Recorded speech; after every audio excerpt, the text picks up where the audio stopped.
So far, we have been doing our subqueries in the where clause, but you can use subqueries in select and from clauses too.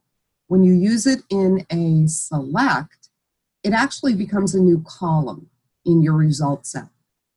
So we are going to take a look first at how to use it in a select.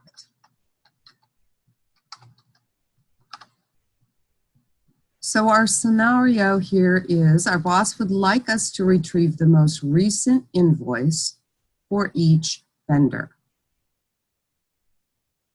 So to accomplish this, we are going to have to use the distinct qualifier so we don't have duplicates.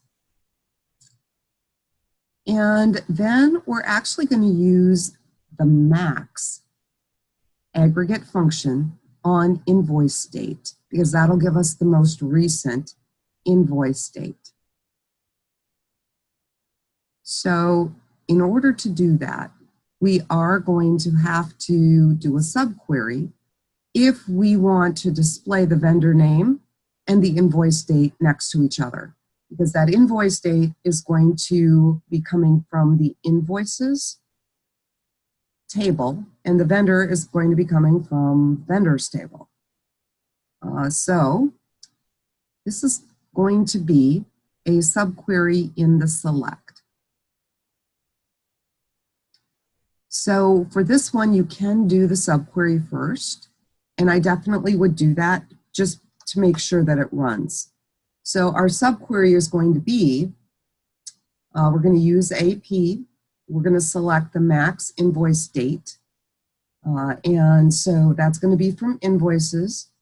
And we do know we have to join invoices and vendor because we do want to display vendor name. And we want the maximum invoice date for each vendor. So we're going to do a join on vendors.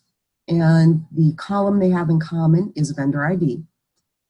And the where clause is going to be where the vendor ID is equal to the ID in invoices. So we're going to key this in. So we're getting the largest or the most recent invoice date.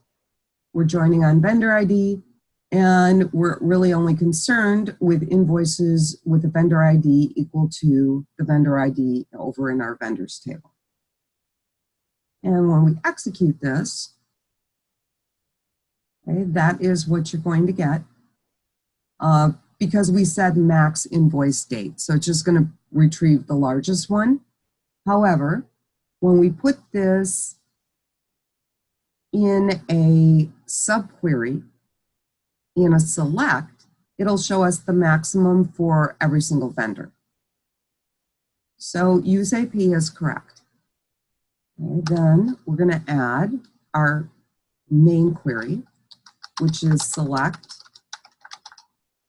distinct vendor name, comma, and this is where the subquery goes. Okay, so we've got select max invoice date. I'm just going to kind of move this over. And because it is a subquery, we do need to put it in parentheses.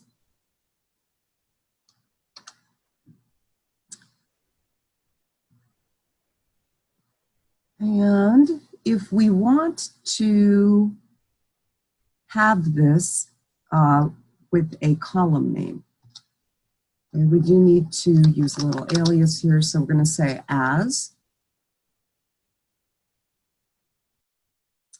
And then in brackets, because we're going to have spaces in this label, we're going to say most recent invoice. Okay, so now we've given it a little alias, so we'll have a heading at the top of the column. And we've already told it where to get the invoice date from, right? We're basically getting that from invoices. So now we have to tell it where we're getting vendor name from. So we say from vendors. And then we are going to sort this. And we're going to sort it by the most recent invoice. So by our little alias. in descending order. That'll put the most recent date at the top. And we're going to go ahead and run it. Okay, so you should see if you scroll down, this is ordered by date. Of course, they all have the same date, but it would have put the most recent one at the top. And I do think it is easiest when you're doing subqueries to do the subquery first, make sure it works, and then incorporate it into the main query. If you try to do it all at the same time, it's hard to decipher, if it doesn't work, where the problem is. So we're going to move our closing comment down. And our next little scenario is our boss would like to compare the highest unit price and the highest quantity ordered for each customer to the average unit price and average quantity ordered. So to break this down, we need to retrieve a customer ID. We want the average unit price and the average quantity. But we also want the highest unit price and the highest quantity. So this is actually rather complicated. So what we're going to do is, first of all, we're going to just run the customer ID, the maximum unit price, and the maximum quantity.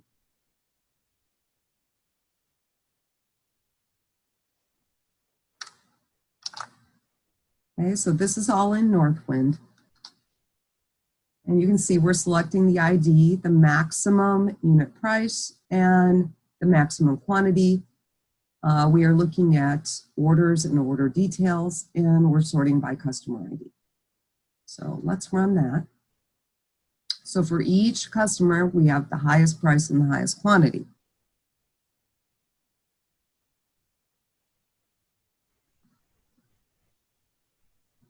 So now we have kind of our second query that we need to do with averages. So we'll add on to this.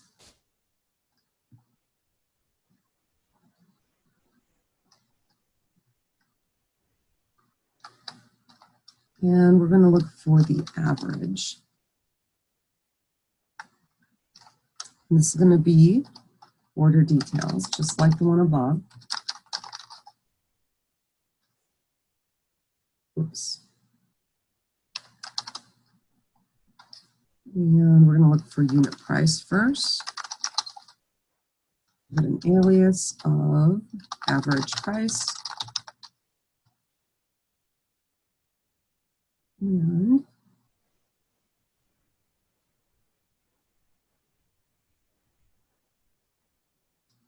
we copy this.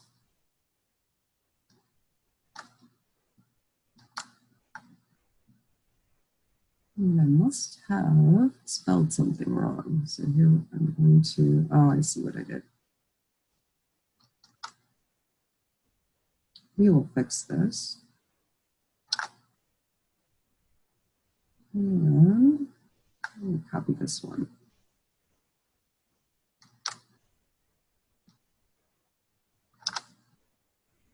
And this is going to be average quantity.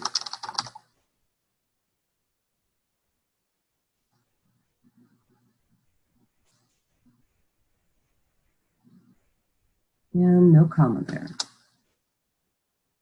All right, so we've got the maximum unit price, the maximum quantity, the average unit price, the average quantity. And we don't have a subquery in here. We're just going to execute. And that should meet the requirement of our boss. Compare the highest unit price, highest quantity to the average unit price and average quantity, so we have all of that.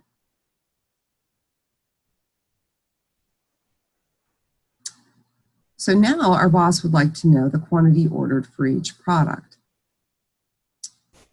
So we're going to move our closing comment down. So we've given them the highest quantity and the average quantity. Now they want the quantity for each product. So basically what we're going to have to do is create a new column that shows the results of a subquery. So the subquery is going to be to total up the quantity using the sum aggregate. And we can actually run this separate so you can kind of see what that looks like.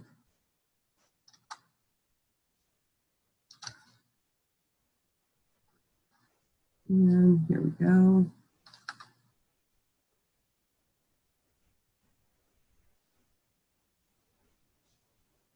And if we're going to run it separate, we do need to do a join on products.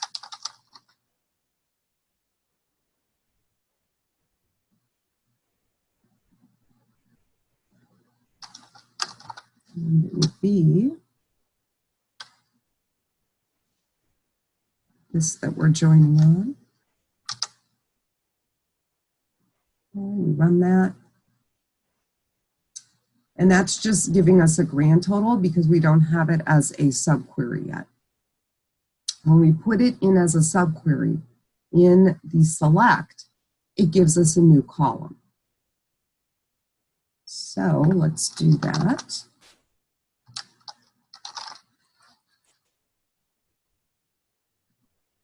And we're going to do select. What we want is the product name and the total units ordered for the product. And then to get us the total units, we're going to give the column a name of units ordered. And we're going to set that equal to the result of our subquery. So instead of doing the subquery and giving it an alias, we're actually creating a column here and setting it equal to the results. Okay, so units ordered equals, we've got sum order details dot quantity, and then we want from. We have to adjust this just a little bit. It's going to be from order details.